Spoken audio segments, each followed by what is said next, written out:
Array के बारे में। ठीक है, आज का टॉपिक है हमारा array.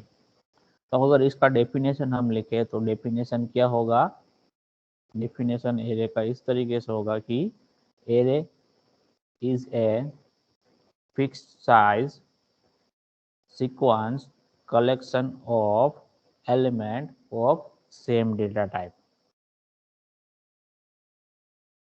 It is a fixed size sequence collection of elements of same data type. ठीक है, एरे का डेफिनेशन क्या होगा कि it is a fixed size sequence collection of elements of same data type. तो डेटा टाइप के बारे में मैंने आपको स्टार्टिंग में बताया था कि डेटा टाइप है हमारे पास सी प्रोग्रामिंग के अंदर, तो उसको हम किस तरीके से कैटेगराइज कर सकते हैं, बता सकता है कोई कौन कौन सी कैटेगरी है, किसी को याद है? Integer, float, double character. पहले तो प्राइमरी आएगा, उसके बाद सेकेंडरी आएगा। ठीक है, तो प्राइमरी के अंदर हम कौन कौन से कंसिडर करेंगे, जो अभी आपने बोले वो सारे, integer, float, data, character and data. वो है। तो ये जो चार मेजर डेटा टाइप है वो आपके प्राइमरी डेटा टाइप है सी प्रोग्रामिंग में। फिर सेकेंडरी में फर्दर दो कैटेगरी रहती थी हमारे पास, कौन कौन सी है वो किसी को पता है? String, double.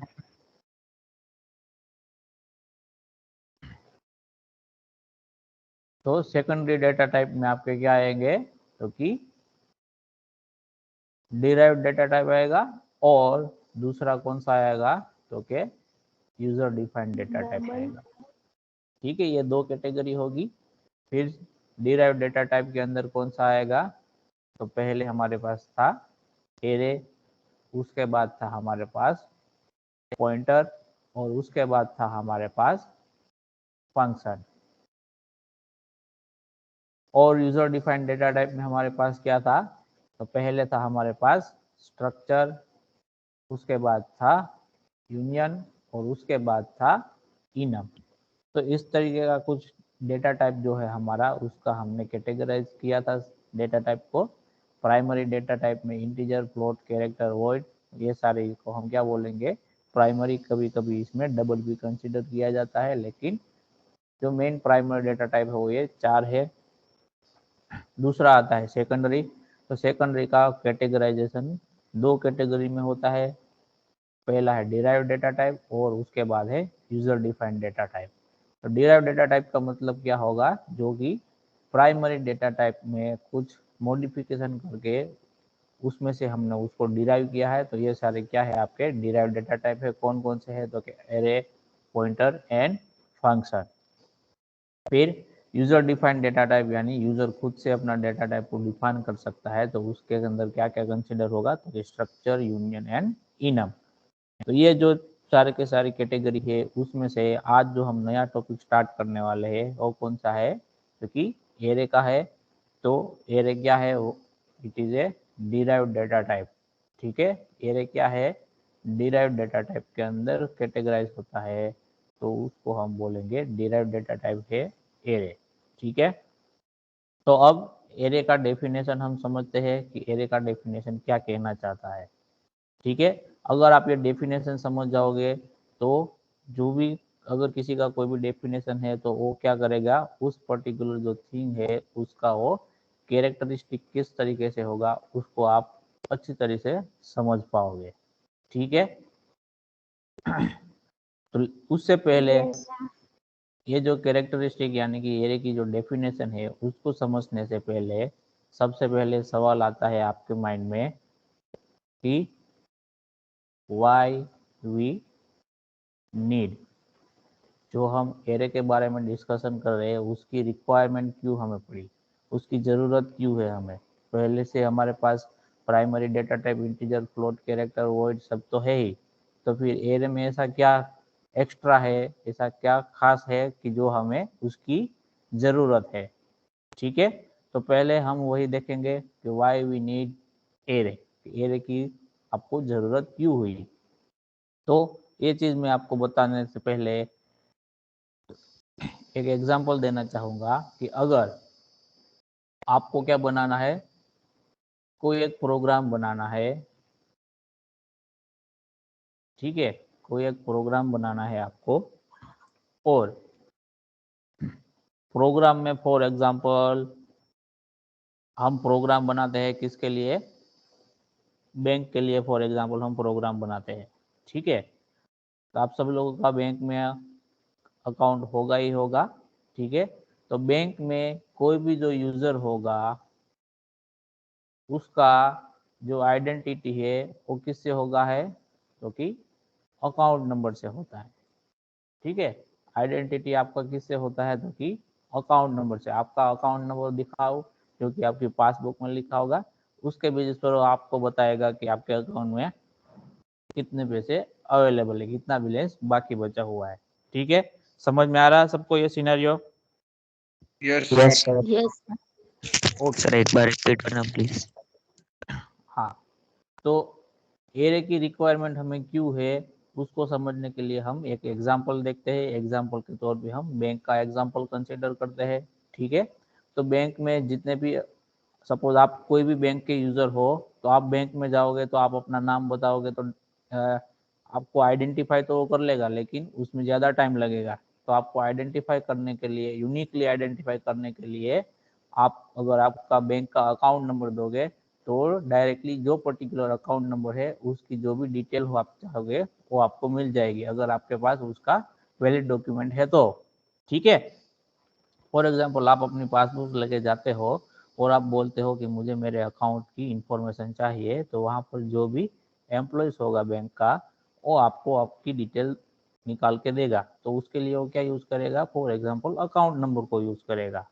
ठीक है, अब मुझे प्रोग्राम बनाना है किसके लिए, बैंक के लिए प्रोग्राम बनाना है। फॉर एग्जांपल बैंक का नाम आप जो हमारी स्टेट बैंक ऑफ इंडिया है उसको कंसिडर कर लो। ठीक है, मुझे एसबीआई बैंक के लिए मुझे क्या करना है, अकाउंट एक प्रोग्राम बनाना है जो प्रोग्राम क्या कर सके, बैलेंस को क्रेडिट और डेबिट ये चीज़ें कर सके। ठीक है, क्या कर सके, बैलेंस को क्रेडिट और डेबिट ये चीज़ें कर सके। समझ में आ रहा है सबको? Yes yes sir. हमें प्रोग्राम बनाना है किसके लिए, तो कि एसबीआई बैंक के लिए बनाना है। उसमें फंक्शनैलिटी क्या चाहिए, तो कि जो भी अकाउंट नंबर आप एंटर करो उसके लिए क्या करना चाहिए, यहाँ पर क्रेडिट और डेबिट यहाँ पर होना चाहिए। ठीक है, समझ में आ रहा है सबको? Yes sir. ओके, तो अब फॉर एग्जांपल यहाँ पर आपका एसबीआई का ब्रांच है।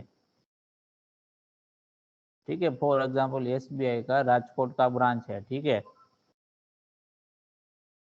तो एक ब्रांच के अंदर कितने अकाउंट हो सकते हैं, एक ब्रांच के अंदर कितने अकाउंट हो सकते हैं, तो कि वो हमें पता नहीं है, बहुत सारे हो सकते हैं। For example at the moment हम 10,000 अकाउंट को कंसीडर कर लेते हैं। ठीक है, एट द मोमेंट हम क्या करते हैं, 10,000 अकाउंट को कंसीडर कर लेते हैं। अब आपको क्या करना है कि ये जो अकाउंट नंबर है उनके साथ उसका डिटेल्स भी क्या हुआ है वहाँ पर अटैच किया गया है। तो जब आप अपना ये प्रोग्राम एग्जीक्यूट करवाओगे क्रेडिट और डेबिट वाला प्रोग्राम, तब वो पहले क्या करेगा, ये सारे अकाउंट नंबर को रीड करेगा। पहले क्या करेगा, जितने भी अकाउंट नंबर का लिस्ट है उसको क्या करेगा, रीड करेगा और उसको क्या करवाएगा, कहीं पर स्टोर करवाएगा। ठीक है, स्टोर करने की रिक्वायरमेंट है, क्योंकि जब हम एज ए यूज़र जब हम अकाउंट नंबर एंटर करेंगे डिटेल के लिए कि क्या डिटेल है ये पर्टिकुलर अकाउंट नंबर की, तब जो यूज़र ने एंटर किया होगा और जो स्टोर किया होगा वो दोनों अकाउंट नंबर आपका मैच जब भी होगा, तब क्या होगा, जिस अकाउंट नंबर के साथ मैच होगा उस अकाउंट नंबर की डिटेल आपको वहाँ पर शो करेगा। वो समझ में आ रहा है सबको? Yes, sir. ओके, तो ऐसा हो सकता है कि ये जो सारे अकाउंट नंबर है, ठीक है, वो आपकी फॉर एग्जांपल हार्ड डिस्क के अंदर स्टोर किए गए हैं, लेकिन जब हम हार्ड डिस्क में से डेटा को रीड करेंगे, ठीक है, और डायरेक्टली हम हमारी रैम यानी कि कंप्यूटर की जो मेमोरी होती है उसके अंदर अगर हम उसको स्टोर करवा के रखें और हम उसको हार्ड डिस्क में से रीड करें, ठीक है, तो जो रैम में स्टोर हुआ होगा डेटा वो हम इजीली और कम टाइम में उसको हम क्या कर सकते हैं, एक्सेस कर सकते हैं। तो हम कम टाइम में एक्सेस करेंगे तो हमारा जो प्रोग्राम है उसका एफिशिएंसी बढ़ेगा, कम टाइम के अंदर हम ज़्यादा अकाउंट की डिटेल वहाँ पर फैच कर पाएंगे। ठीक है, तो हम क्या करेंगे, जब बैंक का जो भी एम्प्लॉय होगा वो सुबह आएगा, सुबह आके पहले क्या कर लेगा, वो प्रोग्राम रन कर लेगा। प्रोग्राम रन कर लेगा तो इनिशियली प्रोग्राम रन करने के टाइम हो सकता है 2-3 मिनट का टाइम लगे सारे डेटा को रीड करके और उसके बाद में उसको मेमोरी के अंदर स्टोर करने के लिए, रैंडम एक्सेस मेमोरी के अंदर स्टोर करने के लिए, ताकि उसको बाद में पूरा दिन वो इजीली और कम टाइम में उसको एक्सेस कर सके उसके लिए। ठीक है, तो ये वन टाइम प्रोसेस होगा, सुबह आके करेगा तो 2-3 मिनट होगा। ठीक है, तो उतने टाइम में वो हो जाएगा, बाद में पूरा दिन वो अपने प्रोग्राम को इजीली और फटाफट एक्सेस कर पाएगा। तो उसके लिए हमें सारे अकाउंट नंबर को कहाँ पर स्टोर करना है, मेमोरी के अंदर स्टोर करना है। और आप लोग जानते हो कि अकाउंट नंबर सारे होंगे कौन से होंगे, तो कि इंटीजर टाइप के होंगे, उसमें हम रियल नंबर को कंसिडर नहीं करते हैं। तो फॉर एग्जांपल यहाँ पर हमने कितने अकाउंट को कंसिडर किया है, तो कि 10,000। तो आप ये भी जानते हो कि हर एक जो वेरिएबल होगा वो कितनी वैल्यू को स्टोर कर पाएगा यहाँ पर, हर एक वेरिएबल, तो कि ओनली वन वैल्यू को। तो यहाँ पर हमारे पास 10,000 अकाउंट है, तो हमारे पास कितनी वैल्यू है यहाँ पर, तो कि 10,000 वैल्यू हमारे पास यहाँ पर है। समझ में आ रहा है सबको? Yes. Yes. ओके, 10,000 हमारे पास वैल्यू अवेलेबल है, तो उसको स्टोर करने के लिए कितने वेरिएबल की मुझे रिक्वायरमेंट होगी? 10,000. यस, 10,000. अगर हम सिंपल अब तक जो हमने सीखा है उसके हिसाब से जाएंगे तो हमें कितने वेरिएबल की रिक्वायरमेंट होगी? 10,000। वो भी हर एक वेरिएबल का नाम क्या होना चाहिए, यूनिक होना चाहिए। ठीक है, तो अगर आप ये प्रोग्राम बनाना चाहते हो और सिंपल वेरिएबल का यूज़ करते हो तो हर एक वेरिएबल का नाम आपको क्या रखना है, यूनिक रखना है। और बाद में क्या करना है, जिस भी वेरिएबल के नाम के साथ जो अकाउंट नंबर यहाँ पर एंटर किया गया है उसको मैच करके उसकी डिटेल आपको फाइंड करना है। तो इस तरीके से आप इस प्रोग्राम को बनाओगे तो ये क्या हो जाएगा, ज़्यादा लेंथी हो जाएगा और उसमें एरर होने के चांसेस आपके बहुत इंक्रीज हो जाएंगे, मिस्टेक होने के चांसेस आपके ज़्यादा हो जाएंगे, क्योंकि ये जो नंबर ऑफ वेरिएबल है उसको एज ए ह्यूमन बीइंग हम हैंडल नहीं कर सकते हैं। तो इस टाइम पे आपको क्या चाहिए कि आप क्या कर सकते हो, एरे का इस्तेमाल कर सकते हो। किसका इस्तेमाल कर सकते हो, कि एरे का इस्तेमाल कर सकते हो। तो एरे जो हमारा जो कंसेप्ट है वो हमें स्पेशल फैसिलिटी प्रोवाइड करता है। कौन सी, तो कि हमारा जो वेरिएबल का नाम है वो क्या रहेगा, एक ही रहेगा, लेकिन उसके बाद में हम कुछ नंबर पास करेंगे। फॉर एग्जांपल हमारा वेरिएबल का नाम यहाँ पर हम क्या रख देते हैं कि अकाउंट नंबर इस तरीके से रख दिया, और इस तरीके से ब्रैकेट में बाद में हम कुछ नंबर पास करते हैं, फॉर एग्जांपल 5, तो 1 से लेके स्टार्टिंग होके 5th नंबर का जो अकाउंट होगा उसका डिटेल को ये डायरेक्टली क्या करेगा, आपका ये वेरिएबल रिफर करेगा। ठीक है, अगर 10 नंबर का अकाउंट है उसको रिफर करना है तो आप यहाँ 5 की जगह क्या लिख दोगे, account number as it is आएगा, और बाद में यहाँ पर हम क्या कर देंगे, 10 कर देंगे। ठीक है, तो अब ये किसको रिफर करेगा, तो कि 10 नंबर का अकाउंट होगा उसको।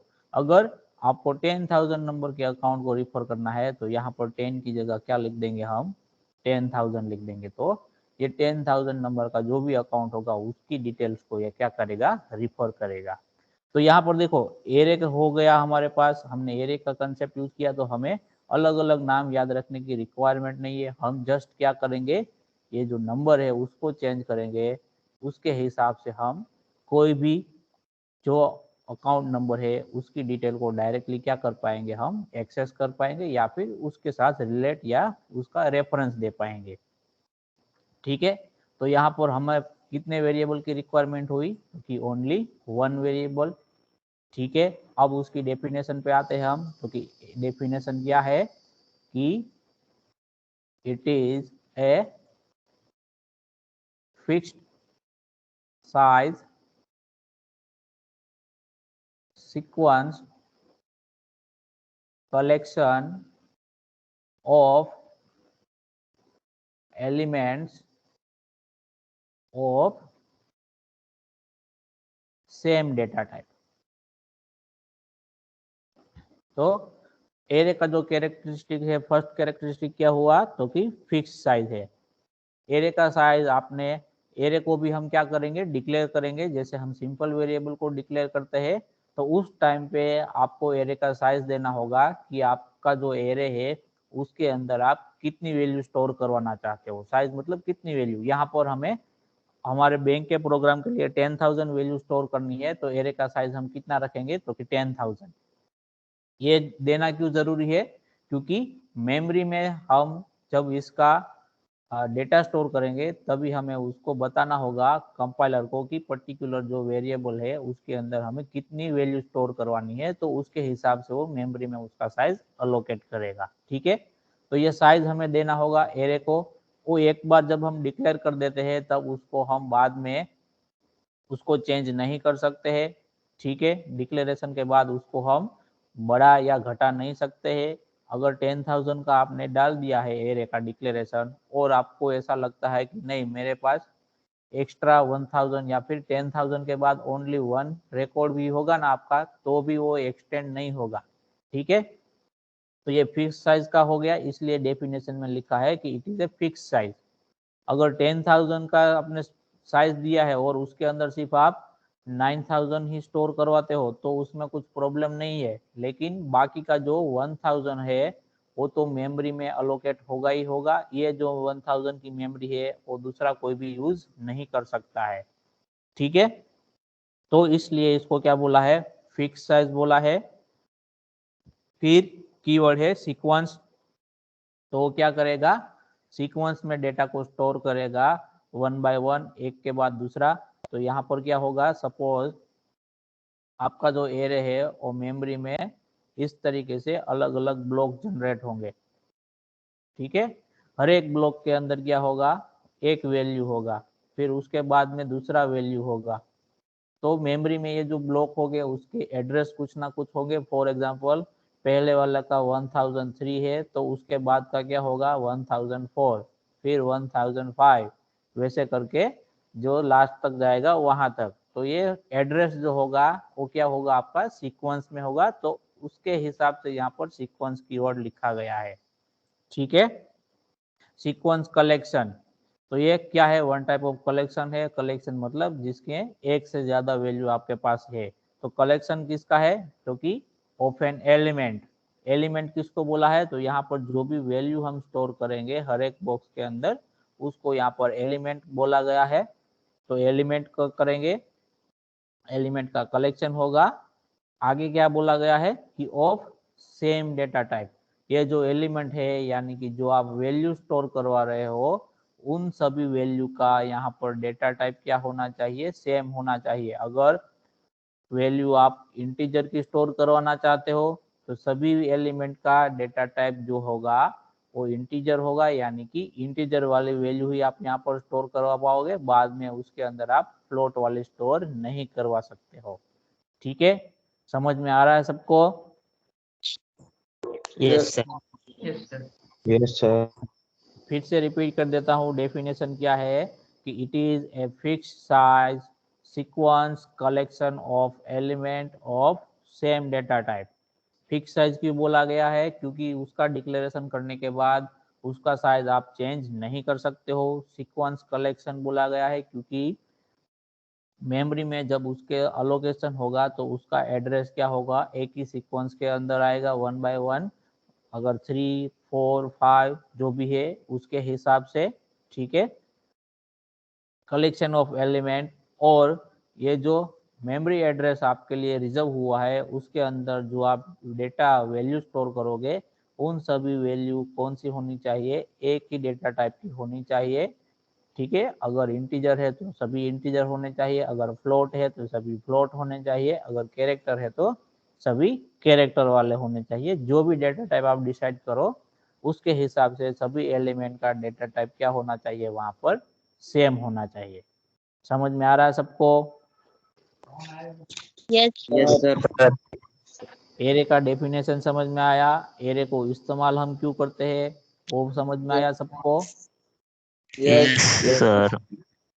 ओके, तो अभी हम देखते हैं कि अगर हमें हमारे सी प्रोग्राम के अंदर जो हमारा एरे है उसका हमें डिक्लेरेशन करना है तो वो हम किस तरीके से कर सकते हैं, उसका सिंटेक्स क्या बनेगा हमारे पास।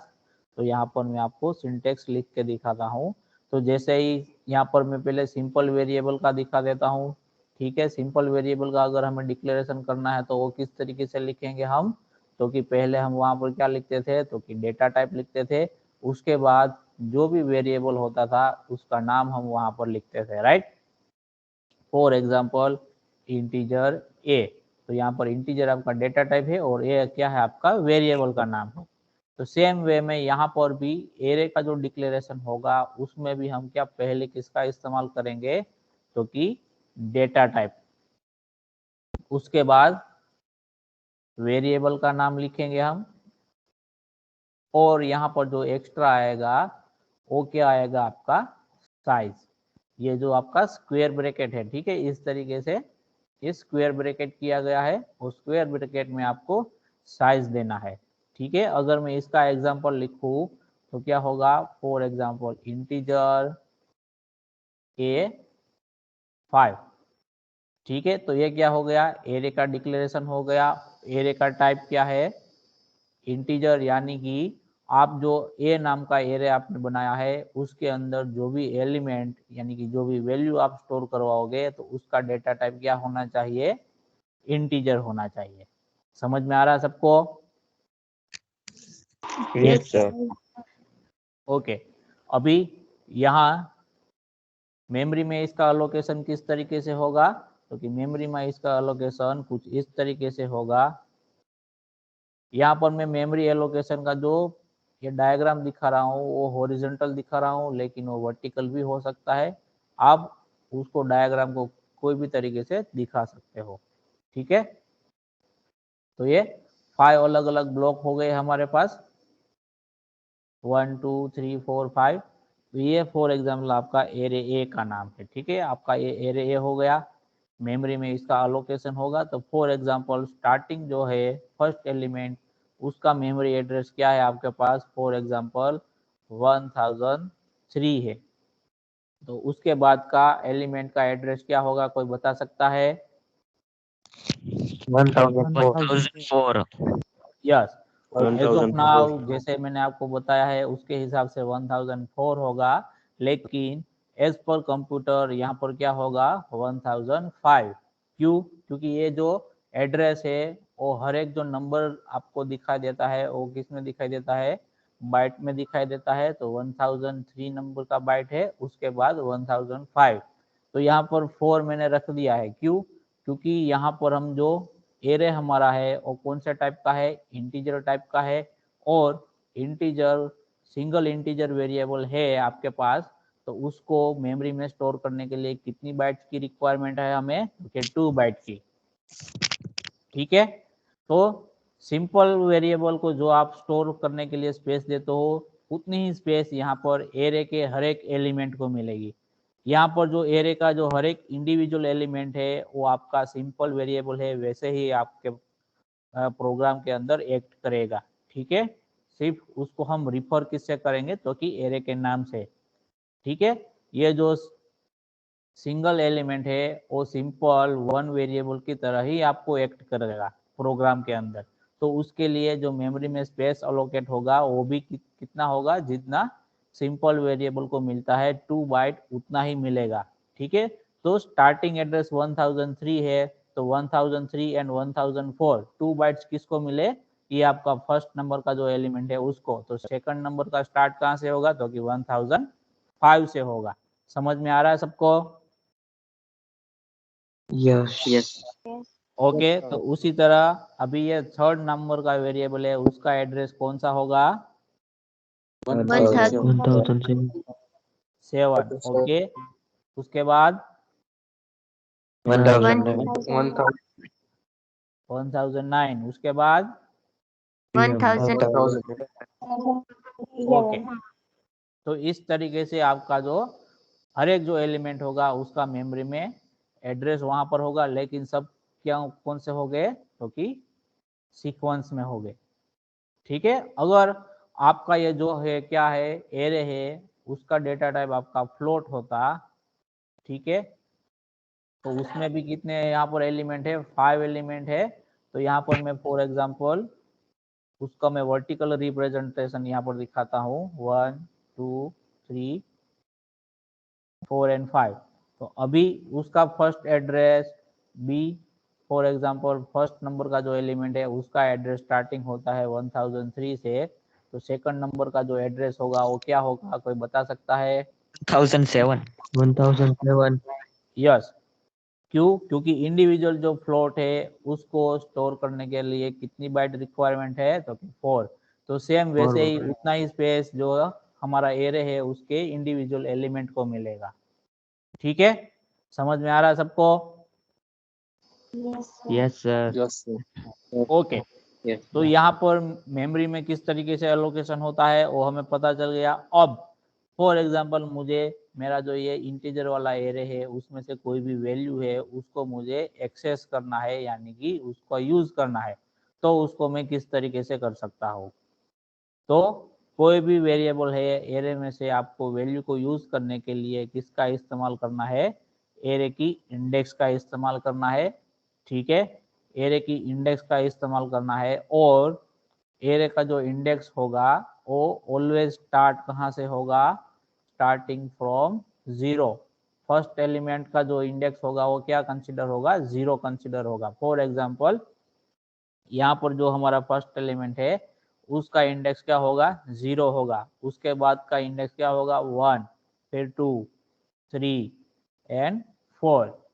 ठीक है, तो अगर आपका एरे का साइज क्या है, यहाँ पर 5 है, तो आपका जो एरे ए है उसका लास्ट इंडेक्स क्या होगा, 4 होगा, यानी कि जो साइज है उससे एक कम। ठीक है, तो अगर एग्जाम में आपको क्वेश्चन पूछा जाए कि आपके एरे का साइज फॉर एग्जांपल 15 है और मुझे उसका लास्ट एलिमेंट है उसको एक्सेस करना है, तो मैं किस तरीके से कर सकता हूं। तो उस टाइम पे आपको पता होना चाहिए कि 15 साइज है एरे की और लास्ट एलिमेंट को एक्सेस करना चाहता है, तो लास्ट एलिमेंट की इंडेक्स क्या बनेगी, तो कि साइज -1। तो 14 नंबर की इंडेक्स पर जो भी होगा वो आपका लास्ट एलिमेंट होगा। ठीक है, तो आप इस तरीके से निकाल सकते हो ये एक्सप्रेशन की मदद से। समझ में आ रहा है सबको? यस सर ओके, इंडेक्स के बारे में पता चल गया सबको। कोई भी डेटा टाइप चाहे कोई भी हो, ठीक है, इंटीजर टाइप का एरे हो, फ्लोट टाइप का हो, डबल हो, या फिर कैरेक्टर टाइप का आपका एरे हो, हर एक जो भी एरे होगा, एरे नाम लगा है उसके आगे तो उसका इंडेक्स 0 से ही स्टार्ट होगा। ठीक है, उसके बाद एक एक इंक्रीमेंट होता जाएगा सीक्वेंशियली, लेकिन स्टार्ट कहाँ से करना, आपको 0 से ही करना है। ठीक है, ओके। तो ये बात हो गई। यहाँ पर हमने मेमोरी एड्रेस में उसको किस तरीके से अलोकेशन होगा वो देख लिया, इंडेक्स किस तरीके से उसको मिलता है वो भी देख लिया। अब मुझे एरे का जो भी एलिमेंट है उसको मुझे एक्सेस करना है, तो वो मैं किस तरीके से कर सकता हूँ। फॉर एग्जांपल ये 2 नंबर की जो इंडेक्स है वहां पर मेरा वैल्यू फॉर एग्जांपल क्या पड़ा हुआ है, 10 वैल्यू है। ठीक है, अब मुझे ये वैल्यू को एक्सेस करना है, तो उसके लिए मुझे क्या करना होगा, तो कि एरे का जो इंडेक्स है उसके जरिए हम एरे की वैल्यू को क्या कर सकते हैं, उसके कोई भी एलिमेंट की वैल्यू को हम एक्सेस कर सकते हैं। तो एक्सेस करने के लिए, एरे की वैल्यू को एक्सेस करने के लिए पहले हमें क्या लिखना होगा, तो कि एरे नेम यानी कि वेरिएबल नेम, और जो एक स्क्वायर ब्रैकेट है उसमें आपको क्या देना होगा, इंडेक्स नंबर या फिर इंडेक्स पोजीशन, जो भी आप बोलो। ठीक है, कि कौन सी इंडेक्स पर से एलिमेंट को आपको एक्सेस करना है वो आपको स्क्वायर ब्रैकेट में देना है। फॉर एग्जांपल एरे ए है, उसमें से ये 2 नंबर की इंडेक्स को मुझे एक्सेस करना है, तो मैं क्या लिखूंगा, ए लिखूंगा पहले, फिर स्क्वायर ब्रैकेट में 2 लिखूंगा। तो ए नाम का जो एरे होगा उसकी 2 नंबर की जो भी इंडेक्स होगी वहां पर जो भी वैल्यू होगी वो मुझे ये एक्सप्रेशन लिखने से वहां पर मिलेगी। ठीक है, ये यहाँ पर देखो स्क्वायर ब्रैकेट में मैंने इंडेक्स नंबर लिखा है। ठीक है, स्क्वायर ब्रैकेट में मैंने क्या लिखा है, इंडेक्स नंबर लिखा हुआ है यहाँ पर। तो जो भी नंबर वाला इंडेक्स होगा वहां पर 2 लिखा है, तो उसका मतलब नहीं कि फर्स्ट और सेकंड एलिमेंट मिलेगा। ठीक है, ये क्या है, आपका इंडेक्स नंबर है। ठीक है, तो यहाँ पर इंडेक्स नंबर ही रखो, पोजीशन रखने से आपको यहाँ पर दिक्कत हो जाएगी। ठीक है, तो हम क्या रखेंगे यहाँ पर, ओनली इंडेक्स नंबर। तो यहाँ पर जो भी एरे की वैल्यू आपको एक्सेस करनी है तो उसका इंडेक्स नंबर आपको यहाँ पर देना है स्क्वायर ब्रैकेट में। ठीक है, तो ये इस तरीके से आपका एक्सप्रेशन बनेगा। और जब हम उसको रीड करेंगे, कि ये एक्सप्रेशन को हम रीड क्या करेंगे, तो हम क्या रीड करेंगे, ए ऑफ 2, इस तरीके से हम रीड करेंगे। तो उससे हमें पता चलेगा कि ए नाम का जो एरे है उसकी सेकंड नंबर की जो इंडेक्स है वहां पर जो भी वैल्यू है उसके बारे में हम बात कर रहे हैं। ठीक है, तो उसको हम रीड क्या करेंगे, ए ऑफ 2। समझ में आ रहा है सबको? Yes, Yes, sir. sir. Okay, तो अभी मैं आपको एग्जांपल देता हूं यहाँ पर। ठीक है, कि इंटीजर ए 7 है, और यहाँ पर मैं आपको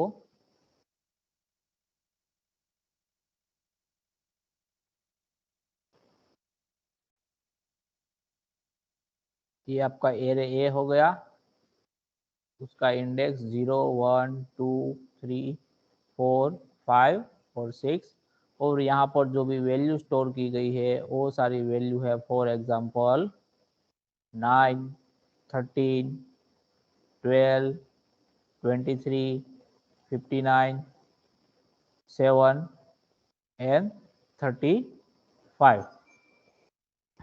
तो अभी आप लोगों को ये बताना है कि अगर मैं ए ऑफ 3 लिखूंगा तो ये जो एक्सप्रेशन है उसकी जगह मुझे कौन सी वैल्यू मिलेगी, 23. 23. 23 मिलेगा, राइट? क्योंकि थर्ड नंबर की इंडेक्स पर कौन सी वैल्यू स्टोर की है, तो क्या 23। 23. ओके, अगर मुझे ये 7 नंबर है तो 7 वाली जो वैल्यू है उसको एक्सेस करना है, तो मैं क्या लिखूंगा प्रोग्राम के अंदर, 5. A of 5. A of 5.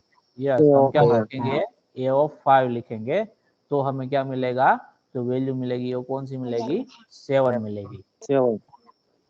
ठीक है, समझ में आ रहा है सबको? Yes, sir. Yes, sir. Okay, तो ये बात हो गई कि अगर आपके पास एरे है उसके अंदर वैल्यूज अवेलेबल है तो उसको आप किस तरीके से एक्सेस कर सकते हो। लेकिन अगर आपके पास एरे है लेकिन वो एरे पूरा का पूरा क्या है, ब्लैंक है, उसके अंदर कोई भी वैल्यू नहीं है, तो उसके अंदर आप वैल्यू किस तरीके से स्टोर करवाओगे? वैल्यू किस तरीके से स्टोर करवाओगे एरे के अंदर? तो उसके लिए दो अलग अलग रास्ते हैं। एक तो जब आप डिक्लेरेशन करोगे वहीं पर आप वैल्यू क्या दे दो, वहां पर इनिशियलाइज कर दो। जैसे कि हम सिंपल वेरिएबल जो हमारा था, for example integer i is equal to 3, इस तरीके से हम लिख सकते हैं। तो इसमें क्या किया हमने, वेरिएबल का डिक्लेरेशन भी किया और साथ में उसका इनिशियलाइजेशन भी किया।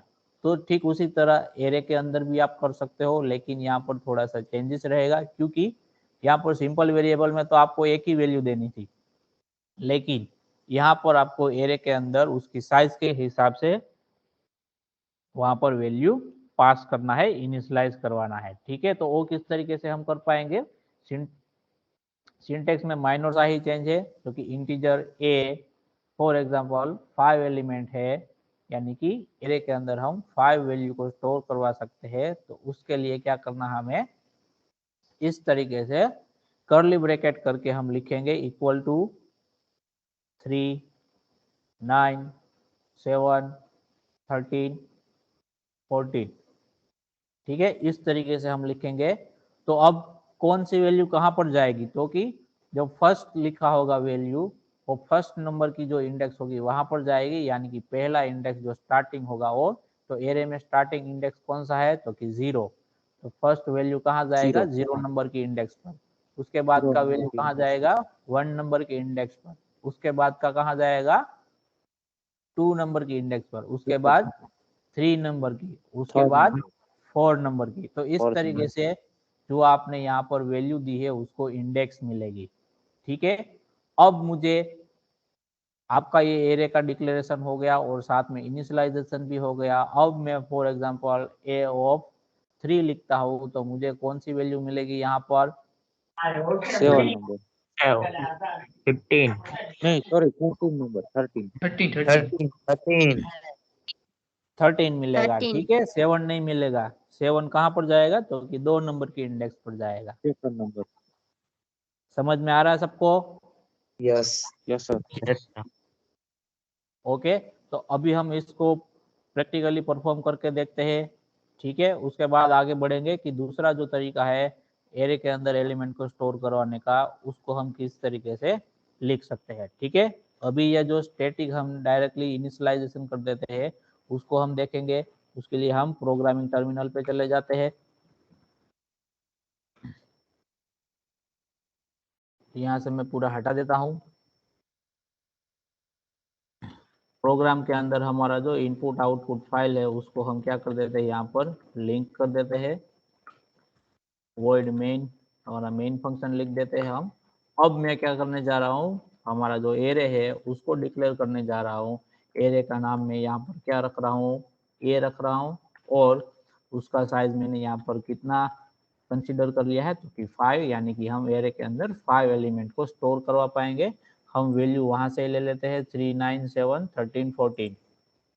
3, 9, 7, 13, 14। ठीक है, तो ये वैल्यू हमने यहाँ पर कंसिडर कर ली है। अब आपको कोई भी वैल्यू को एक्सेस करना है तो हम किस तरीके से कर सकते हैं, और या फिर प्रिंट करना है। तो देखो यहाँ पर अगर आपके पास सिंपल वेरिएबल आई होता है इंटीजर करके, ठीक है, तो उसको हम प्रिंट करने के लिए क्या यूज करते हैं? तो कि प्रिंट एफ के अंदर क्या लिखते हैं? %d एंड जो भी वेरिएबल हमें प्रिंट करना है वो लिखते हैं। ठीक है, तो सेम वे में एरे का जो भी इंडिविजुअल एलिमेंट है वो कैसे एक्ट करेगा? जैसे हमारा सिंपल वेरिएबल एक्ट करता है वैसे ही, तो उसको हम एक्सेस भी उसी के तरीके से करेंगे जैसे सिंपल वेरिएबल को करते हैं।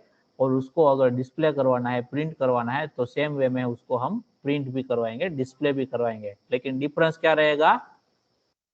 हम सिंपल वेरिएबल को डायरेक्टली उसके नाम से एक्सेस करते हैं। यहाँ पर एरे का कोई भी एलिमेंट है उसको एक्सेस करने के लिए हमें साथ में क्या लिखना पड़ता है? इंडेक्स लिखना पड़ता है। फॉर एग्जांपल आपका ये सेकंड नंबर का जो इंडेक्स है उसको प्रिंट करने के लिए हम क्या लिखते हैं? एक्सेस करने के लिए a(2) लिखते हैं, तो प्रिंट करने के लिए भी हम क्या लिखेंगे a(2). तो यहाँ पर हमारा स्टेटमेंट क्या बनेगा कि printf%d a(2). तो कुछ इस तरीके से हम यहाँ पर एलिमेंट का यानी कि जो वेरिएबल है उसके नाम को यहाँ पर हम लिखेंगे। समझ में आ रहा है सबको? Yes, sir. तो यहाँ पर मुझे 3rd नंबर की इंडेक्स है उसको प्रिंट करवाना है, तो मैं क्या लिख दूंगा a(3) लिख दूंगा। ठीक है, अब हम प्रोग्राम को एग्जीक्यूट करते हैं और देखते हैं कि हमें कौन सा आंसर यहाँ पर मिलता है। तो हमें आंसर में क्या मिलता है, क्योंकि 3rd नंबर की इंडेक्स पे जो भी वैल्यू है वो मिलता है और आंसर हमें क्या मिलता है 13। तो हमारा 13 ये फर्स्ट एलिमेंट 0 नंबर पर गया, 1 2 3 एंड 4। इस तरीके से कुछ आपको यहाँ पर अगर आप इस तरीके से डिक्लेरेशन के साथ इनिशियलाइज करते हो एरे के एलिमेंट की वैल्यू को, तो हर एक एलिमेंट है वो सिक्वेंशियली 1 बाय 1 इंडेक्स पर स्टोर होगा। और एक चीज, अगर मैं यहाँ पर ऐसा कंपलसरी नहीं है कि 5 एलिमेंट आपने यहाँ पर एरे का साइज 5 रखा है तो आपको 5 वैल्यू वहाँ पर कंपलसरी देना ही देना है। ठीक है, अगर आप 5 से कम वैल्यू दोगे तो भी चलेगा। ठीक है, तो यहाँ पर देखो आपका प्रोग्राम एग्जीक्यूट होगा ही होगा, लेकिन यहाँ पर होगा क्या कि आपने 5 साइज का एरे डिक्लेयर किया है, तो मेमोरी में जो एलोकेशन होगा वो किसके हिसाब से होगा 5 के हिसाब से होगा।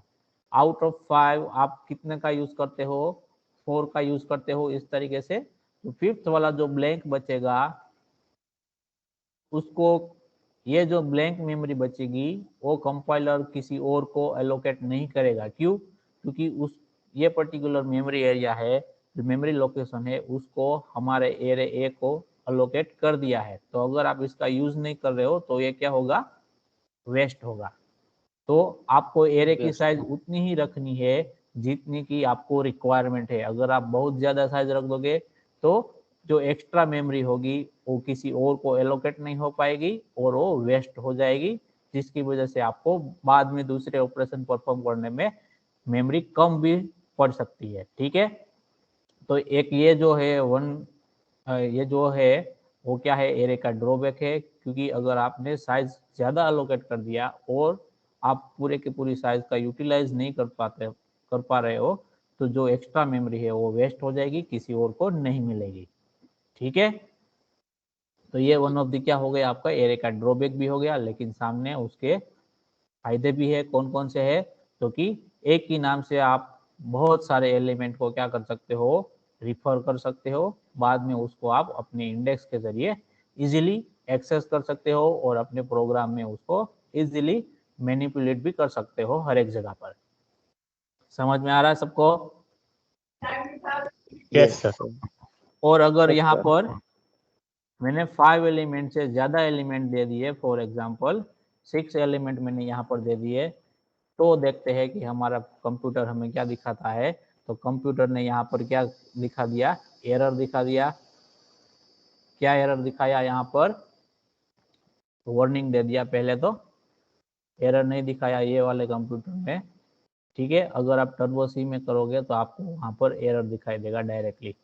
तो यहाँ पर वार्निंग दिया कौन सा, तो कि access elements in array initializer access element, यानी कि आपने जो साइज है उससे क्या हो गया, आपने ज्यादा एलिमेंट यहाँ पर पास किए हैं, उसके हिसाब से आपको यहाँ पर वार्निंग दिखाई दी। कौन सी, तो कि हमारा जो लास्ट एलिमेंट है वो ही हमारा क्या हो जाएगा, एक्स्ट्रा एलिमेंट हो जाएगा वहां पर। ठीक है, तो इस तरीके से आपको एरे का जो भी एलिमेंट है उसको सही तरीके से यूज करना है। समझ में आ रहा है सबको? ये जो आपका एरे का जो डिक्लेरेशन और इनिशियलाइजेशन हमने एक ही साथ में किया, लेकिन तब क्या करोगे कि अगर आपका जो एरे है उसका वैल्यू आपको यूजर से गेट करवाना है, तो ऐसी सिचुएशन कब आएगी कि फॉर एग्जांपल आप प्रोग्राम बना रहे हो। ठीक है, आपने ऑलरेडी पहले प्रोग्राम फ्लो चार्ट बनाया हुआ है इसका, कि आपको क्या करना है, स्टूडेंट है उसका मार्कशीट जनरेट करना है। ठीक है, मार्कशीट में क्या हम कैलकुलेट करेंगे कि टोटल मार्क्स कितने हुए हैं और परसेंटेज कितना निकल कर आ रहा है कोई भी स्टूडेंट का। तो उसके लिए हम क्या करते थे, 5 अलग अलग सब्जेक्ट जो आपके थे 10th के, 5 या 6 जो भी हो, उसके मार्क्स हमने कंसीडर किए थे यहाँ पर। फॉर एग्जांपल पहला आपका मैथ्स था, दूसरा साइंस होगा, फिर क्या आएगा आपका इंग्लिश आएगा, अगर किसी का कंप्यूटर का सब्जेक्ट है तो कंप्यूटर, और उसके अलावा आपका क्या आता है संस्कृत या फिर गुजराती। पीटी गुजराती। गुजराती। ओके, तो ये 5 सब्जेक्ट है फॉर एग्जांपल, ठीक है। तो यहाँ पर हम क्या कर रहे थे तभी कि हर एक सब्जेक्ट के लिए हमने अलग से क्या किया था, यहाँ पर वेरिएबल को क्रिएट किया था, राइट।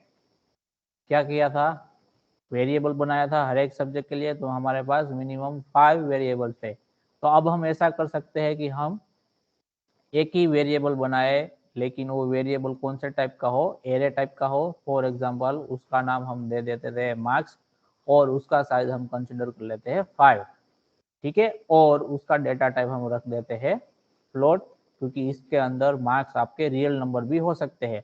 तो हम फ्लोट डेटा टाइप वाला यहाँ पर एरे का वेरिएबल बनाएंगे, और उसके अंदर कैपेसिटी कितनी होगी, क्योंकि वो 5 अलग अलग वैल्यू को स्टोर करने की कैपेसिटी रखेगा। तो हम उसका साइज क्या दे देंगे यहाँ पर 5। तो अब यहाँ पर हम क्या करेंगे कि ये जो मार्क्स है, हर एक मार्क्स है उसकी वैल्यू है, वो तो हम कब एंटर करवाएंगे, इनपुट के तौर पे कंसिडर करेंगे जब हमारा प्रोग्राम है वो एग्जीक्यूट होगा तभी, ठीक है। कब करवाएंगे, जब हमारा प्रोग्राम है वो एग्जीक्यूट होगा तभी करवाएंगे। तो सिंपल वेरिएबल अगर आपके पास है और उसकी वैल्यू को आपको रीड करना है जब हमारा प्रोग्राम एग्जीक्यूट हो तभी, तब हम किसका इस्तेमाल करते हैं,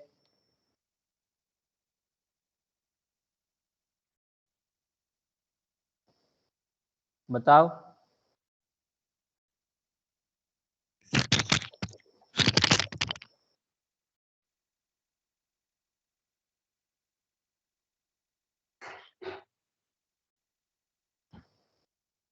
सिंपल वेरिएबल है कोई भी और उसकी वैल्यू को रीड करना है तो हम क्या यूज करेंगे, Scanf. स्कैनएफ।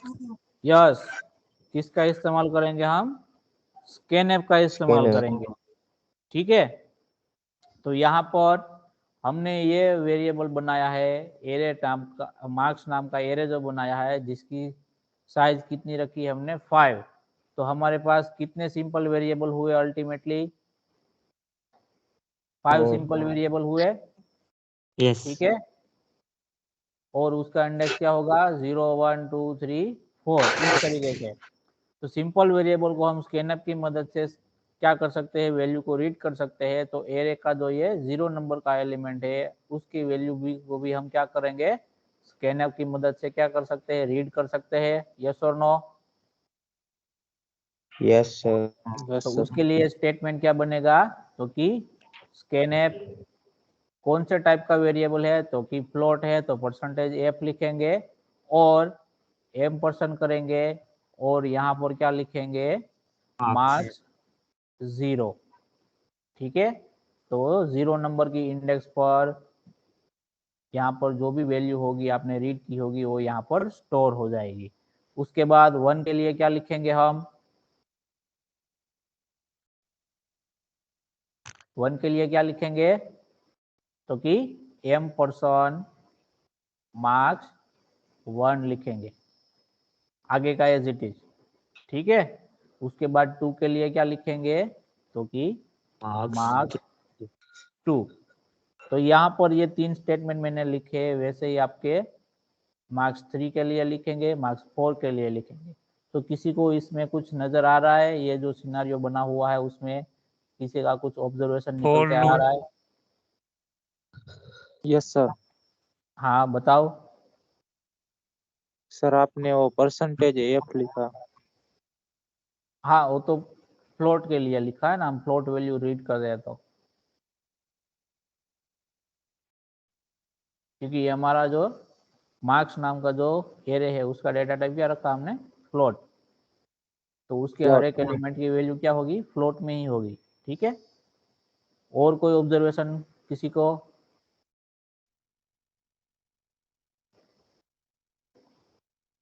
ओके, तो अगर आपने ध्यान दिया हो तो यहाँ पर हम क्या कर रहे हैं, स्कैन की मदद से क्या कर रहे हैं, रीड कर रहे हैं। फिर से हम स्कैन की मदद से दूसरी वैल्यू रीड करें, फिर से तीसरी वैल्यू रीड करें, यानी कि जो रीड करने का जो टास्क है उसको हम क्या कर रहे हैं, रिपीट कर रहे हैं। ठीक है, क्या कर रहे हैं हम, रिपीट कर रहे हैं। और कोई भी टास्क है उसको रिपीट करना हो तब हम क्या यूज कर सकते हैं, तब हम लूप का इस्तेमाल कर सकते हैं।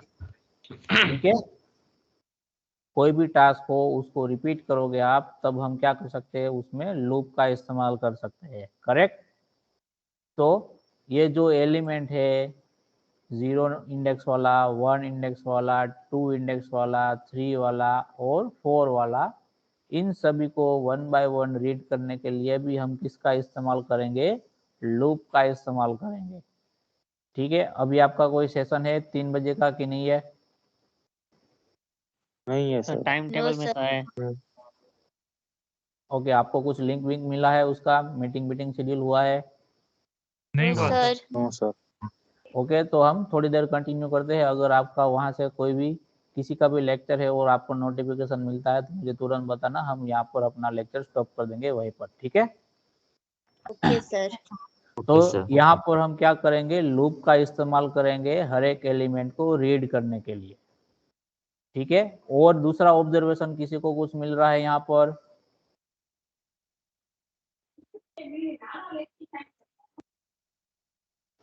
जो एलिमेंट हम जहाँ पर स्टोर करवा रहे हैं वहाँ पर देखो, फर्स्ट एलिमेंट की वैल्यू हम कौन सी इंडेक्स पर स्टोर कर रहे हैं, तो कि 0 नंबर की।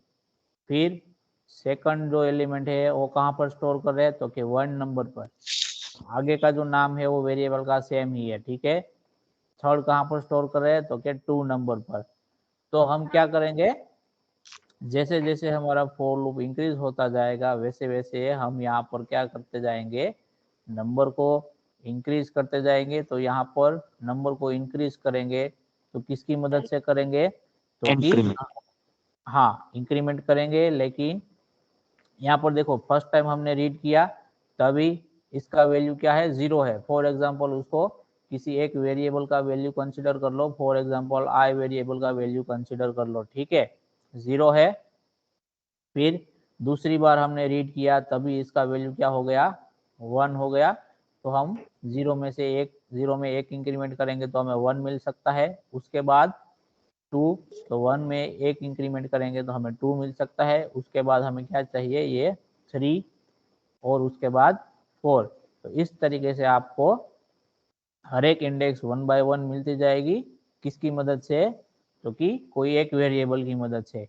और वो वेरिएबल कौन सा होगा, तो फॉर एग्जांपल ये आई है, वही क्या है हमारा लूप कंट्रोलिंग वेरिएबल भी है फॉर एग्जांपल। ठीक है, तो आई की वैल्यू है वो हम 0 से स्टार्ट करेंगे और हमारा एग्जिट कंडीशन क्या बन जाएगा, कि आई लेस देन 5।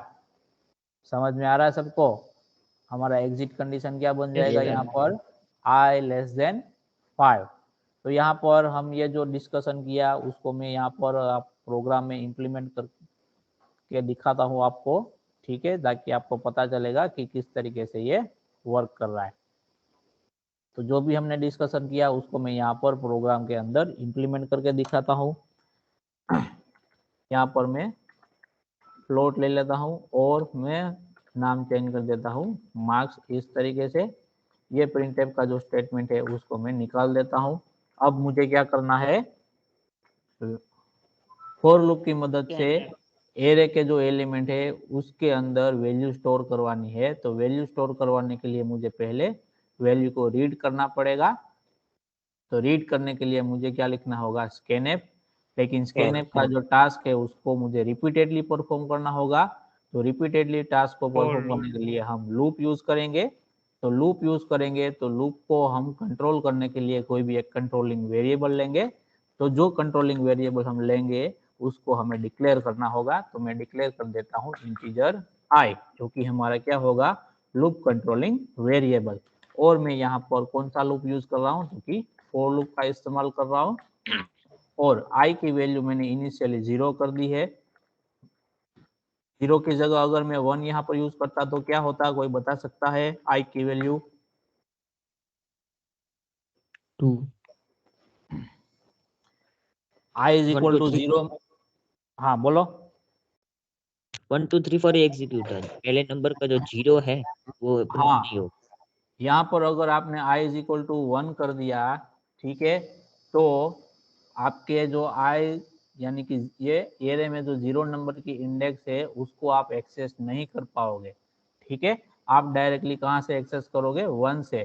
तो आप ओनली 4 वैल्यू को ही स्टोर कर पाओगे। फर्स्ट नंबर का जो प्लेस होगा वो आपका क्या रहेगा, वहां पर एम्प्टी रहेगा। तो उसको भी कंसिडर करने के लिए हम यहाँ पर जो आई वेरिएबल है उसकी वैल्यू कहाँ से इनिशियलाइज कर रहे हैं, 0 से कर रहे हैं, ताकि कोई भी हमारा एरे है उसमें से कोई भी एलिमेंट की वैल्यू हम मिस ना कर जाए। ठीक है, तो ये चीज आपको खास ध्यान में रखनी है।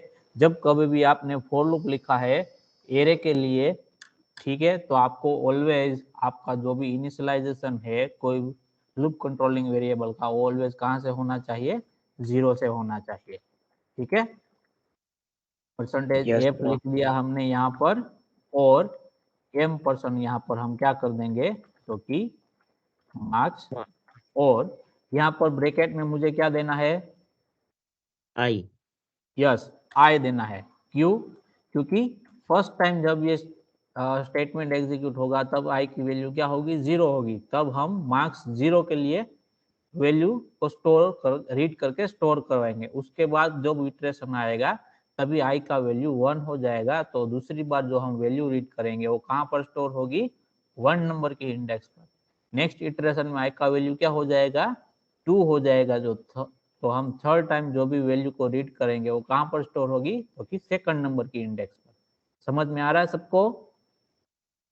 Yes sir. Yes sir. Okay, तो यहाँ पर हम साथ में क्या लिख देते हैं, जो यूजर फ्रेंडली मैसेज है उसको भी प्रिंट करवा देते हैं। तो यहाँ पर हम पर्टिकुलरली जो सब्जेक्ट है उसका नाम लिख के हम यहाँ पर नहीं रख सकते, क्योंकि यो यूजर फ्रेंडली नहीं होगा। ये जो स्टेटमेंट है वो हर एक बार एग्जीक्यूट होगा।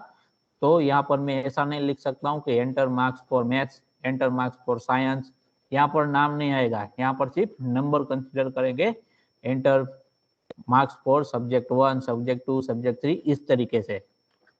तो यहाँ पर मैं लिख देता हूँ कि एंटर मार्क्स फॉर सब्जेक्ट, और उसके बाद में सब्जेक्ट के बाद में मुझे सब्जेक्ट का नंबर है वो डालना है। तो यहाँ पर मैं क्या लिखूंगा, परसेंटेज डी, डी और उसके कोमा। बाद यहाँ पर मैं क्या लिखूंगा, i+1 लिखूंगा। यहाँ पर i+1 क्यों लिखा, क्योंकि इनिशियली i का वैल्यू हम कहाँ से स्टार्ट करें, 0 से। तो एज ए ह्यूमन बीइंग हम 0 को कंसिडर नहीं करते। एज ए ह्यूमन बीइंग हम किसको कंसिडर करते हैं, 1 से ही स्टार्ट करना कंसिडर करते हैं। ठीक है, तो इसलिए फर्स्ट टाइम क्या होगा, i का वैल्यू 0 होगा, तब आपको क्या प्रिंट होकर दिखाएगा वहां पर, i+1, यानी कि 0+1 तो 1, नेक्स्ट टाइम 2। उस तरीके से आपको यहाँ पर हर एक सब्जेक्ट का मार्क्स जो है वो आपको रीड करने के लिए, एंटर करने के लिए पूछेगा। समझ में आ रहा है सबको यहाँ तक? Yes sir. Yes sir. Okay, तो मैं प्रोग्राम को यहाँ पर एग्जीक्यूट करता हूँ और देखते हैं हमें आउटपुट किस तरीके से मिलता है। तो यहाँ पर देखो मिस्टेक है, आपको वार्निंग मिल रही है। क्या वार्निंग मिल रही है, कोई बता सकता है मुझे कि हमारी यहाँ मिस्टेक कोमा कहाँ पर हुई? यस, हम आई प्रिंट, हमें हाँ हाँ, उसके प्रिंट एफ वाला जो स्टेटमेंट है वहां पर हम कोमा करना भूल गए हैं। ठीक है, तो कोमा लगा के वापस से हम एग्जीक्यूट करते हैं।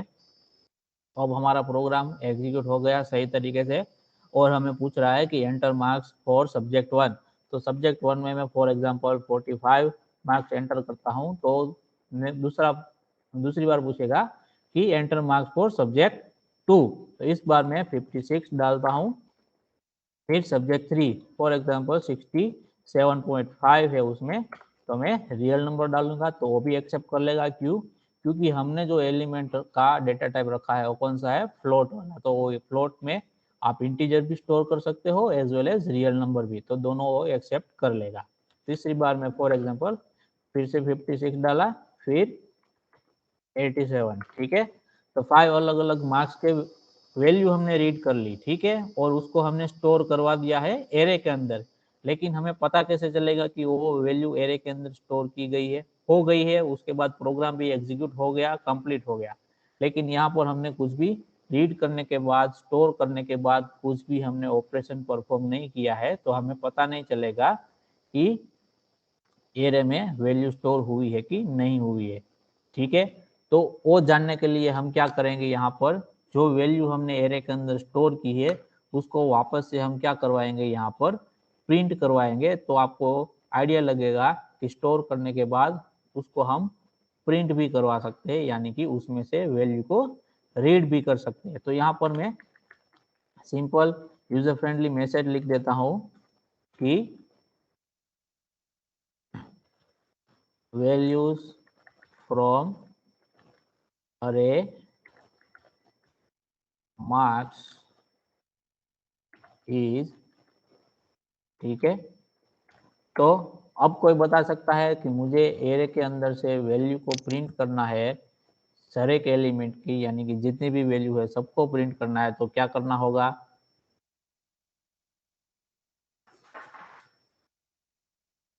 एनीवन?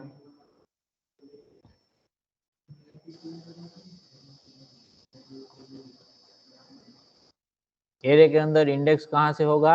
तो के 0 1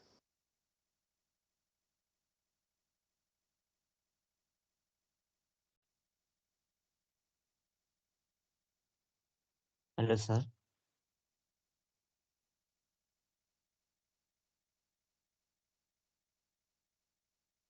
हेलो। Yes sir. हाँ जी।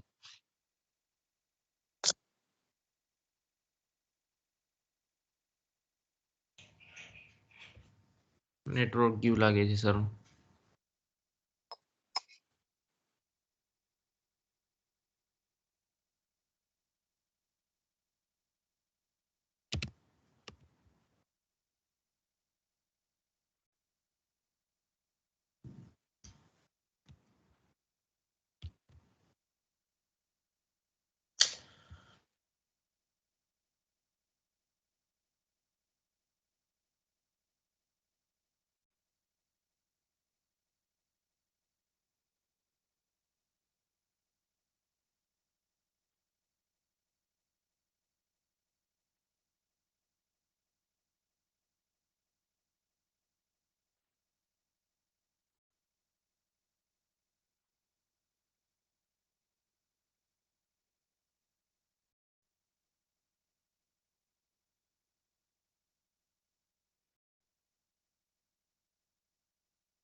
हेलो, आवाज आ रही है सबको? यस यस सर, क्लियर आ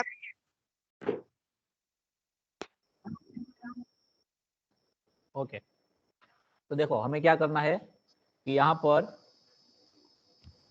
एरे के अंदर जो भी वैल्यू हमने स्टोर की है उसको हमें क्या करवाना है, वापस से प्रिंट करवाना है, ठीक है।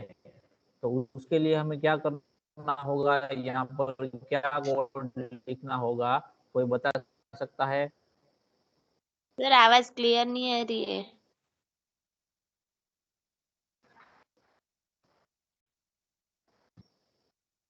हाँ बोलो।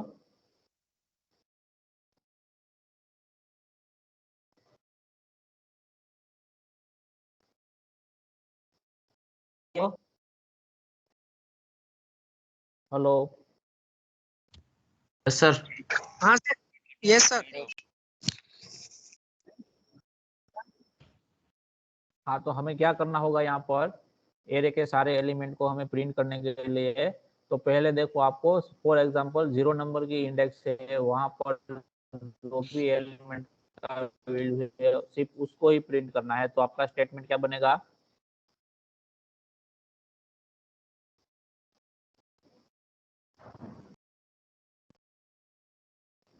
0 नंबर की एलिमेंट के जो भी है वैल्यू उसको प्रिंट करना है। तो स्टेटमेंट क्या बनेगा,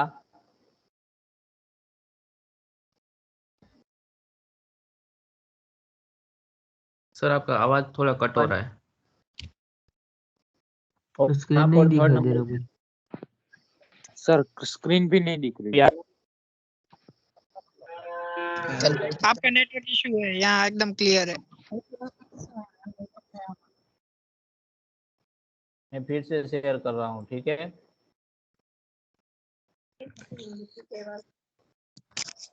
अभी सर एकदम क्लियर है, आपका कोई इशू नहीं है। वो दिख रहा है उसके स्क्रीन। रिटर्न करो उसको। नो सर, नहीं दिख रही।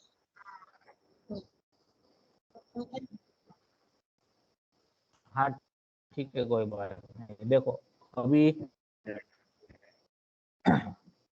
अभी देखो यहाँ पर आपके एरे के जो यहाँ पर मैं लेफ्ट साइड में यहाँ पर लिख रहा हूँ, आपका जो एरे है उसका मेमोरी लेआउट यहाँ पर ड्रॉ किया है। इंडेक्स 0 1 2 3 4 है, ठीक है। अगर 0 नंबर के इंडेक्स पर आपका स्क्रीन वैल्यू नहीं पड़ा दिख रहा हुआ है 7, सर, स्क्रीन अभी तो भी प्रिंट नहीं दिख करना रहा है आपको। तो आपका प्रिंट का स्टेटमेंट आप किस तरीके से लिखोगे, हेलो सर, हेलो हेलो। अरे भाई रिजॉइन करो, रिजॉइन स्क्रीन दिख रहा है, रिजॉइन करो अब। अरे बनना सिखा के भाई बार करी स्क्रीन भला। દેખાય છે પણ એક જગ્યાએ ચોટેલી છે એટલે નથી દેખાતી ભાઈ। Okay, no issue.